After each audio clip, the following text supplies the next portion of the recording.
Hi everyone, I hope you're doing well. Crazy time we're in. I've been playing. I think a lot of you are too.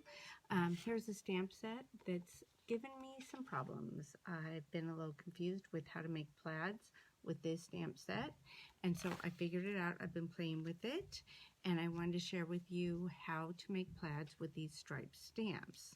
I've made this card here, this pattern with and I'm going to show you how to make this stamp pattern, this plaid pattern, and then I also made this card here. I will put the details to the stamp set because they are on my website. You can order the stamp set. It's still available. While it's not in the current catalog, the stamp sets that I'm showing still are available.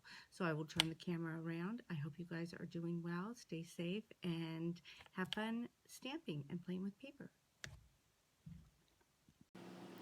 Remember to start with the squishy pad that comes with your stamp pads. Put it under your paper.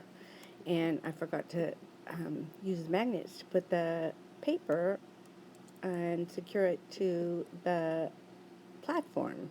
Oops.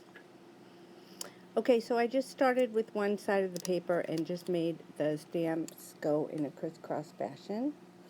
And then stamped one image next to it and the other image below it, and then just kept repeating a pattern down and across, and that was the easiest way I found.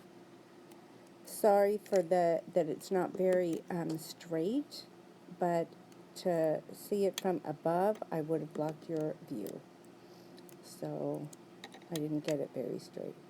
And if you want to create more of a pattern, you can leave more white space in between some of the different line stamps, as you'll see in the sample that I'm going to put out here in a minute.